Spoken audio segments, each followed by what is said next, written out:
প্রশান্ত মহাসাগরের তলদেশে এক সক্রিয় আগ্নেয়গিরির গুহায় লাখ লাখ সোনালী ডিমের সন্ধান পেয়েছেন কানাডার বিজ্ঞানীরা, যেটি সমুদ্রপৃষ্ঠ থেকে 4 মাইল গভীরতায়।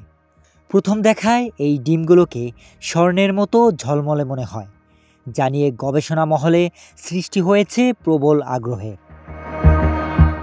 আলাস্কা উপসাগরে 24 দিনের সমুদ্র অভিযানে এই চাঞ্চল্যকর আবিষ্কার করে কানাডার ফিশারিজ অ্যান্ড ওশেনস বিভাগের একটি গবেষণা দল।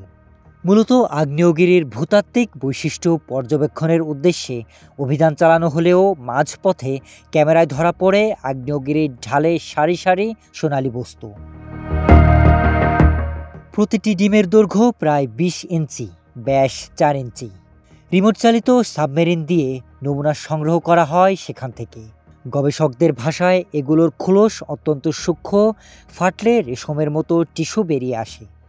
প্রাথমিকভাবে এটি অজানা কোনো প্রাণীর ডিম মনে হলেও এখন ধারণা করা হচ্ছে এগুলো বিরল প্রজাতির সাদা স্কেট মাছের ডিম। তবে প্রশ্ন রয়ে গেছে, একটি জ্বলন্ত আগ্নেয়গিরির ভিতর এত বিপুল সংখ্যক ডিম কিভাবে এলো?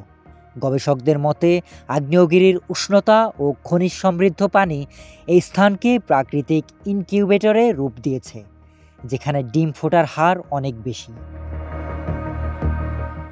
রহস্য এখানেই শেষ নয়। কিছু বিজ্ঞানী বলছেন এটি হতে পারে বহু প্রাণীর মিলিত প্রজনন ক্ষেত্র, আবার কারো ধারণা এটি নতুন কোনো প্রজাতির অস্তিত্বের ইঙ্গিত দিতে পারে।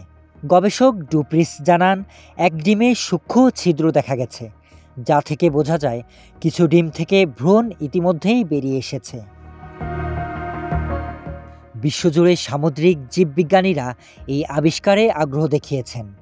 বিশেষজ্ঞরা মনে করছেন এই ধরনের আগ্নেয় গুহাগুলোতে ভবিষ্যতে গভীর সমুদ্রের প্রাণীদের জন্য নিরাপদ হ্যাচারি হিসাবে বিবেচনা করা যেতে পারে।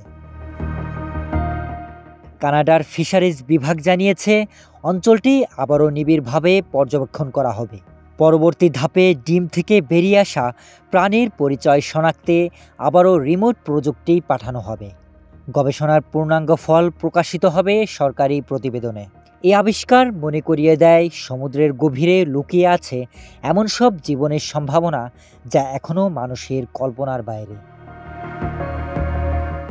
শরীফ Rahat, news desk, hello Bangla.